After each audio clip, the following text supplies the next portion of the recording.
Welcome back, everybody, to another episode of the Driving Dish NBA podcast. My name is Kevin Rafuse. Of course, joining me, as always, my co-host, Justin Cousart. Justin is taking this episode off. Honestly, this episode kind of came together last minute, but I'm really excited about it. My pal Chase Bunker is joining me here on the podcast, at Chase Bunker on Twitter. Of course, the anchor and reporter in the afternoon at WOKV, News 104.5 WOKV, I should say, do the full station name, in Jacksonville, Florida. A place that I used to call home as well. Definitely a great radio station. So make sure you listen to that if you're down there. Check out Bunker's Burning Hot Take, the podcast where Chase's sports opinions are. Also, make sure you check out that game show where Chase's video game opinions are. So yeah, look at you, man. I mean, 3 plugs. That's it. Might be a new high of all the guests that have come on recently. That is like, I'm surprised you even plugged that game show, because like what's funny is like when I would do Spectrum Sports, I didn't have Bunker's Burning Hot Take at the time, and they're like, "Oh, where are you from?" It's like, well, I don't think they want me from a news station, so I'm like, "Oh, that game show." And so for some reason, it was just direct people to a video game podcast, which had nothing to do with sports.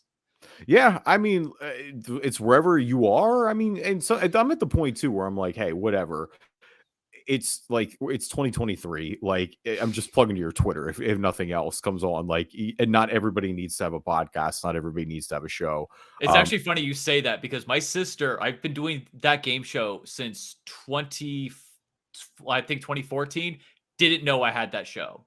Like, she didn't know that I had both that and Bunker's Burning a Hot Take, and she just says randomly, "I don't know what it is about men who just want to have podcasts." I'm like, are you aware that I have 2 of them right now?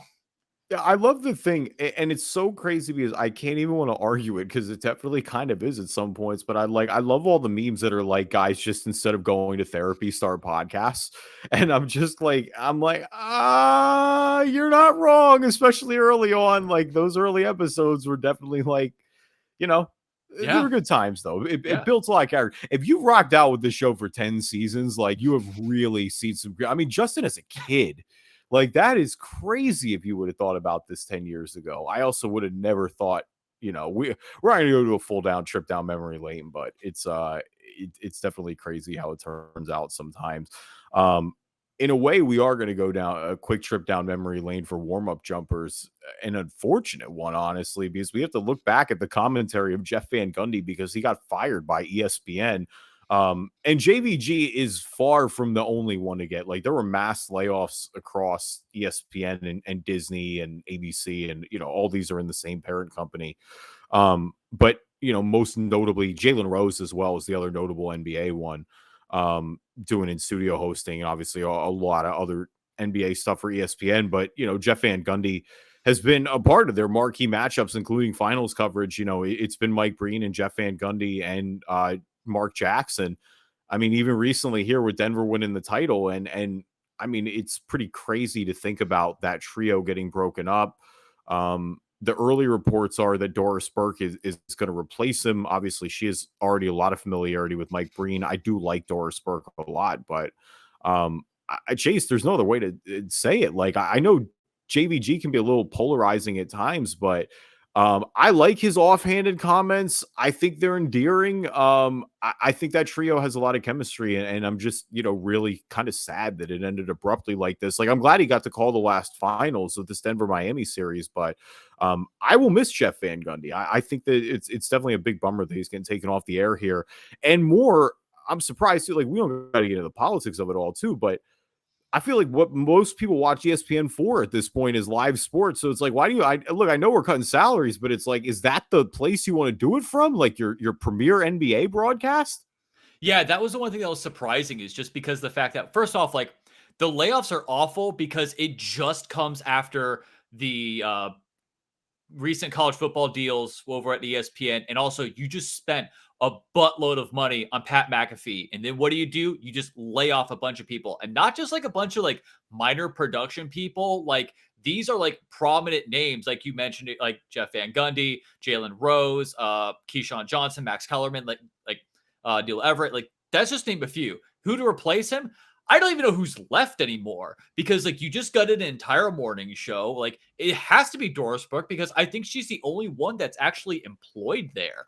Like, that's the crazy thing about all this. Like as you mentioned, they got rid of Jeff Van Gundy, who was a staple essentially for their NBA coverage. Like it was Breen, Jackson, and Van Gundy. It's almost like getting rid of Troy Aikman with the Joe Buck, duo for Monday Night Football. Like you can't just get rid of one. And it's Well, they honestly, tried with Monday Night Football, and then they ended up going together. They realized that they were smart about it, right? yeah, they said no, I'm going. You have to go and bring him, which was smart. Like that's what they do. Like NBC did that with John Madden. I think it just kind of coincidentally turned into Pat Summerall retiring anyway. But like we're getting to like old like TV announcer thing. Doris Burke is the obvious option. They might try to bring in some other athlete to like be the guy, but other than that, like that's also assuming that they're going to still stick with Jackson and Breen together, like just have it be a third person. Like that's hard because that's like joining a friend group. Like everybody else already has their connection, and then all of a sudden, like you're kind of like the outsider. Like it's like United Nations is everybody, but like these two are U.S. and Britain. Like they're a little bit stronger, and so I feel like it's going to be a very daunting task for Doris Burke. I think that's the only thing I could think of. And I really hope that Turner scoops up Jeff Van Gundy so that you could possibly see a Stan Van Gundy and a Jeff Van Gundy broadcast with somebody else like doing the play-by-play. Yeah, I mean, the Van Gundy broadcast would be entertaining. I mean, the early reports are that he wants to go back into coaching, which I mean would be super interesting. Because I mean, Jeff Van Gundy hasn't coached in ages now at this Yeah. point. I mean, last time he coaches in 2007 with the Rockets. Oof. So I mean, it's not improbable. Obviously, multiple seasons with New York, multiple seasons with Houston, plenty of playoff appearances. I don't know. I mean, Stan's last appearance with the Pelicans as a head coach didn't really go that well. Like, I'm not going to lie. I feel like those days are probably past Jeff Van Gundy. I don't think, again, no disrespect. He's been a solid coach, but I don't think he's going to pop up first on my radar list. I mean, I do. I would love to see TNT scoop him up. It's funny because I always like TNT is good broadcast, but TNT's winner to me, obviously, with NBA coverage is the pregame. Like they clearly have the superior pregame product. Mm-hmm. But I love that ESPN broadcast, even with Mark Jackson just being Mark Jackson sometimes. I still had way more good than bad. Mm-hmm. And it is, I think you nailed it too, in the sense that you're right. It's whoever replaces him, like Doris Burke or whoever this may be. It's not just the fact that you're replacing Jeff Van Gundy. You're right. It is the fact that like you'd have to find your chemistry with Mike Breen and with Mark Jackson. Like it is a difference being on a 3-person broadcast, and who knows that this is what they'll keep it. But there's a big difference between being on a 3-person broadcast and being on a 2-person broadcast.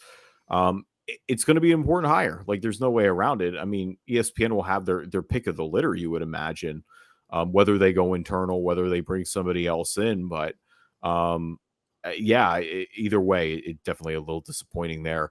Welcome everybody to the Driving Dish NBA podcast. My name is Kevin Rafuse. Again, Justin off for this episode. He'll be checking in next episode. Maybe we have a Dame Lillard trade. Maybe we have a James Harden trade. Who knows? We'll be talking about that, but it's still nevertheless here with Chase. We got a lot of fun things to talk about, including Magic having a new GM, the in-season tournament being officially finalized, which is what we're going to get to right after the break here in a little bit. And a couple random, little tidbits as well, see what's going on in Portland, maybe talk a brief amount of Summer League. Again, Summer League just kicked off in Vegas, so don't want to get too far in the trenches with that. Leave us a review on iTunes, good or bad. We'll read them on the podcast. If you're not an Apple user, Google Play Store, Spreaker, Spotify, TuneIn, Amazon Music, anywhere you can find a podcast, you can find us. Watch the podcast on YouTube. Just subscribe to Driving Dish NBA podcast. Of course, if you comment, all that fun stuff, we interact there as well. And now a word from our sponsors. All right, so before we get really back into free agency, I do want to talk about the in-season tournament being officially finalized by the NBA. This was something that, this has been building for a while. Adam Silver's been saying, regardless of what the opinions are, that this is going to happen.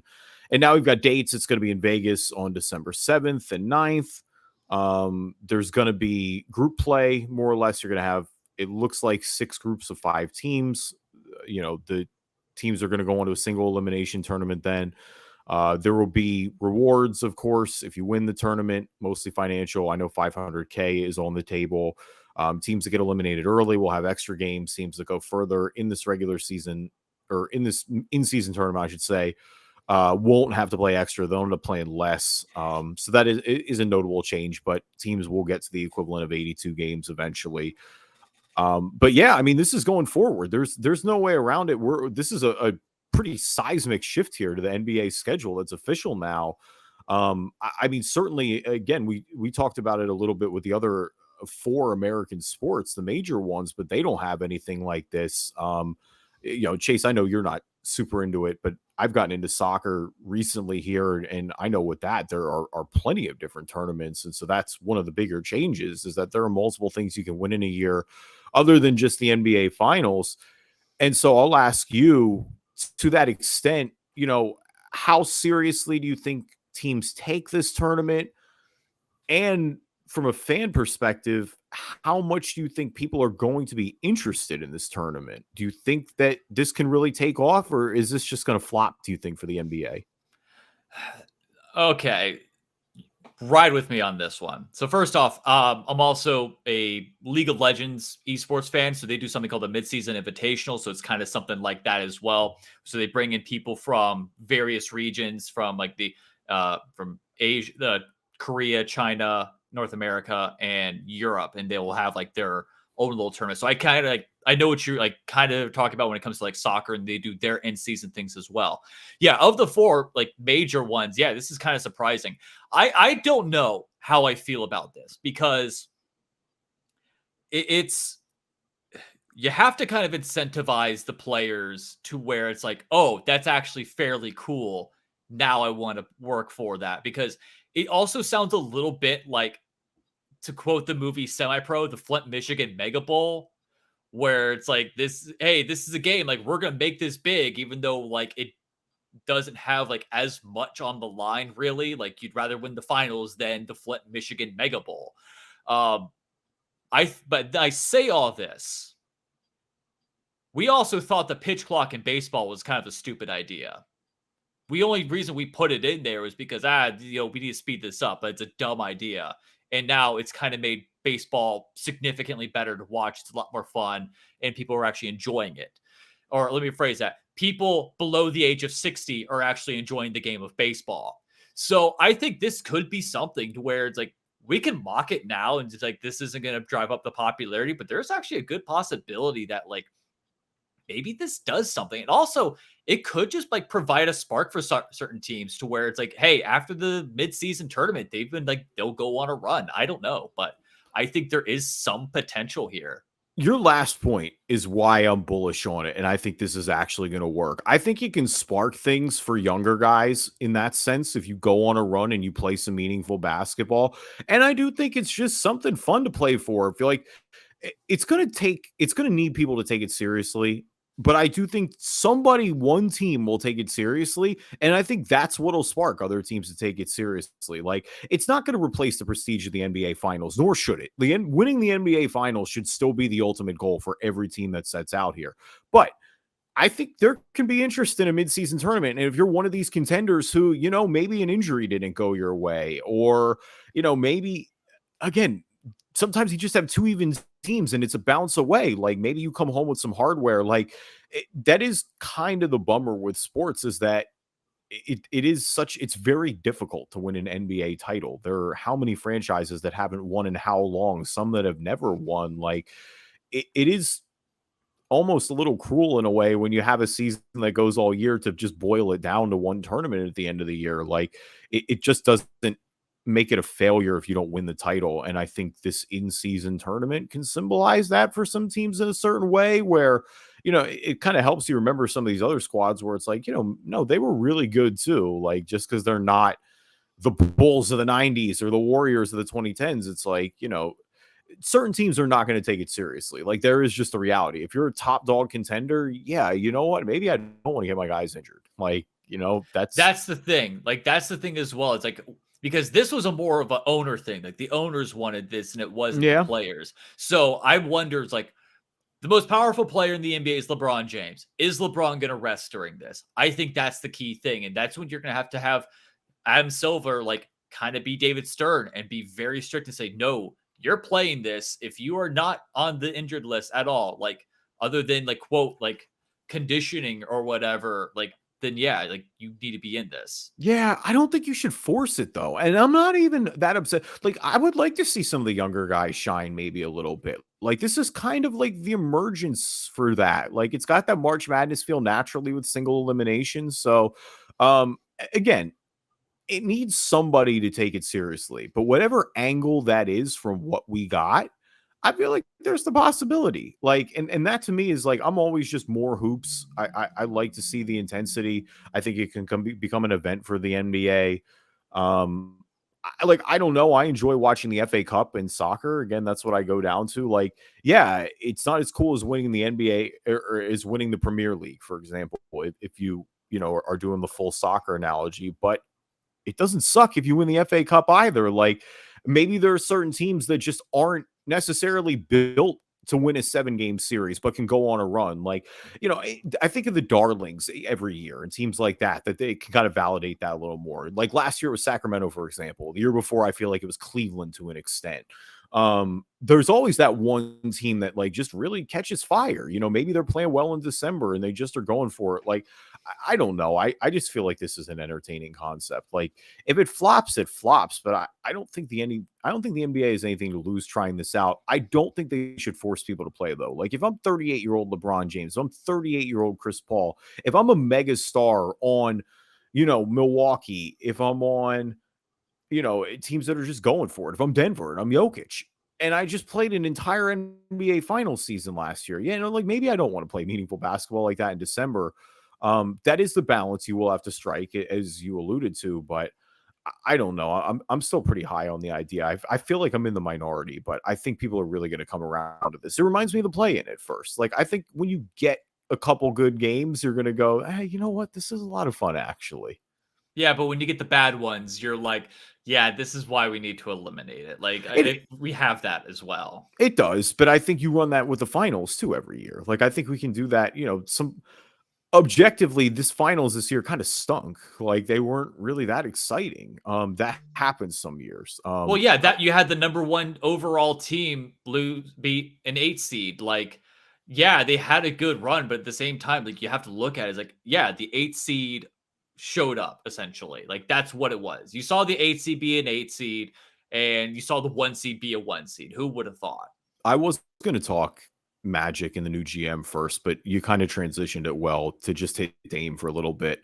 Because and again, this could come out any moment. Like Dame Lillard, we are still waiting on what is going to happen with this trade. Everything from his camp is that he still wants to go to Miami.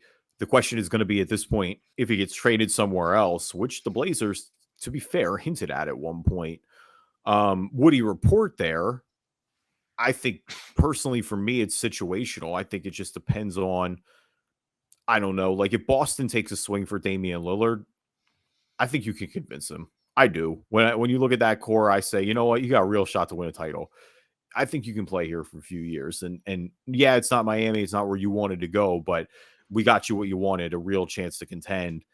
But it is because he's such a, and we talked about this a little bit on your show, Chase, and a little bit last week with Justin, where because he's such a franchise legend, because he's meant so much to that team, I do think agents and players are watching this a little bit. And so maybe there's less leeway there. It feels like a third team is going to have to get involved to make this work, because if you believe all the reports, is that Portland is just not that enthused with what Miami can offer, which is probably like Hero, Duncan Robinson, picks.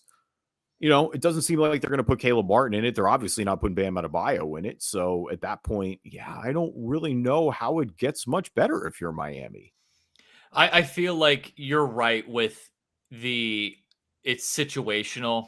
I think ideally he wants to go to Miami just because one, it's just the city of Miami in general. And two, I think he just likes the idea of playing with Jimmy Butler and all that, and Eric Spoelstra and the quote heat culture and all that. I think he could definitely be coaxed into playing in Boston. I think Philly is another one, like a team that can contend.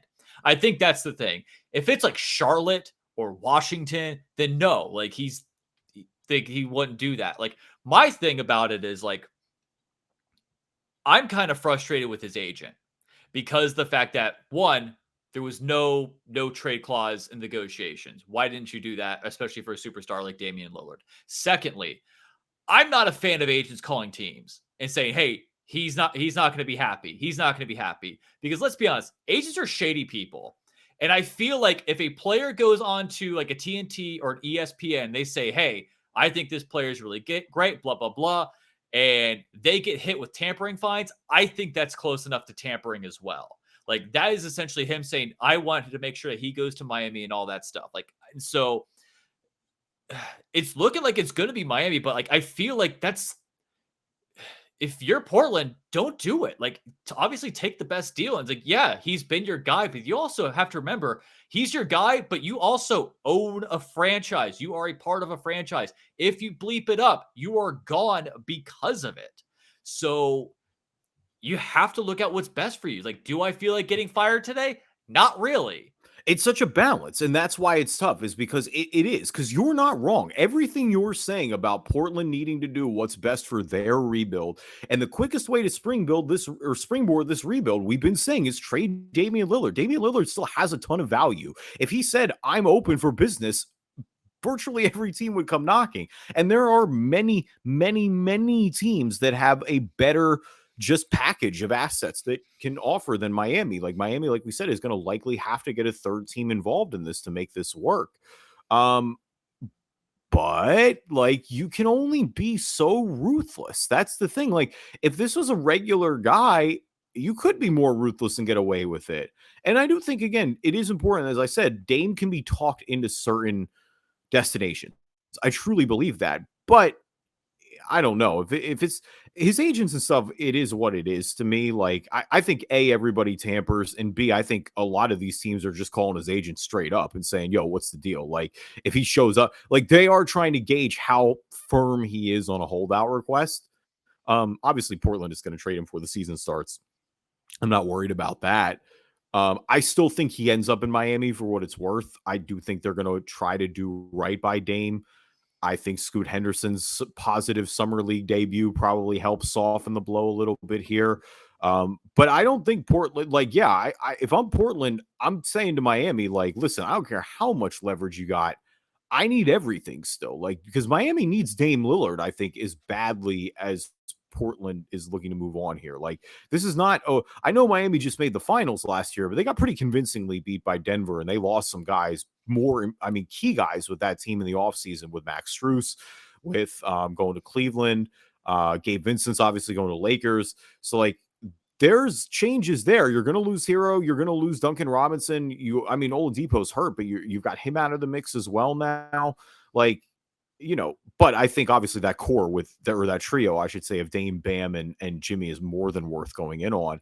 Now, you said everything, though. Like, what is going to be everything? Because I don't know if Tyler Hero and draft picks are going to be enough. Like, you might have to throw in Bam. Like, that's the crazier thing. They're not going to, though. That's the thing, is Bam is untouchable in this, and Dame wants to play with Bam. Like, that's another big part of this as well, is Dame has a great relationship with Bam.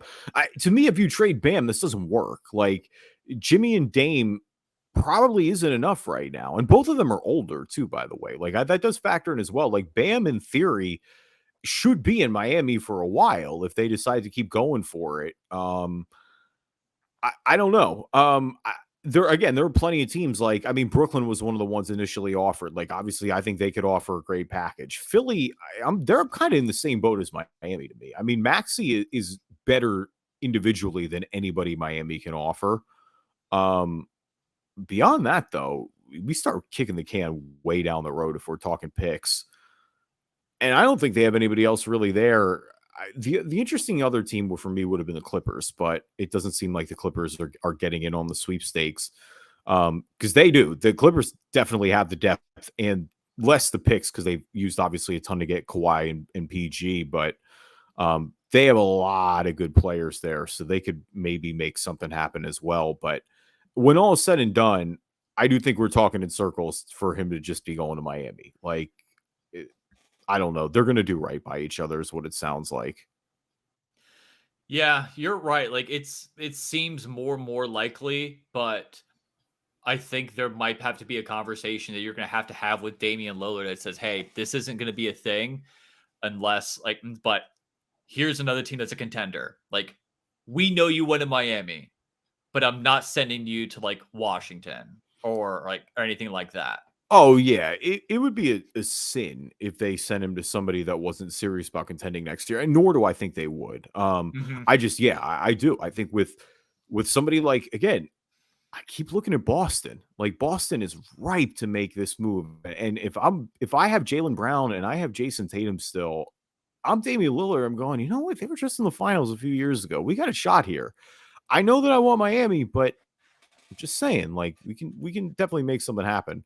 Mhm. All right. So, moving before we get out of here, I do want to talk about the Magic a little bit. Chase is a Magic fan, and the Magic have a new GM officially with Anthony Parker getting promoted. He's been the assistant GM in the organization.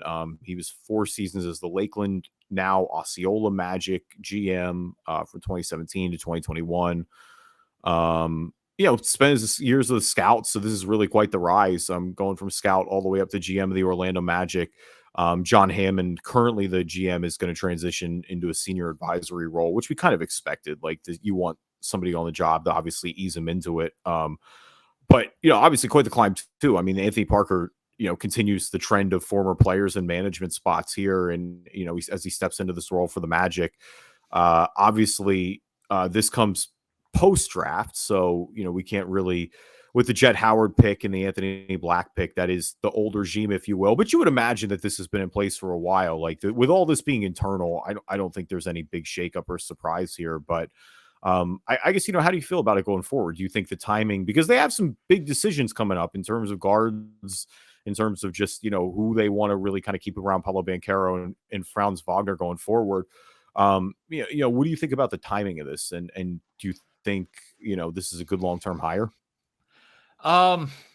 So I was worried for a second because whenever you see Magic hire new GM, you tend to think, oh, wait a minute, are we just now blowing it up after we just thought it was getting good? And so I got worried for a second, but seeing that he's being moved to an advisory role, I think that makes me feel a little bit better. I'm always worried when it comes to shakeups, but from what I've gathered, they've been grooming him and grooming in the good way for a while now for him to take over the position. And it's the same over with they had another guy who is the vice president now, basketball operations. His name escapes me right now.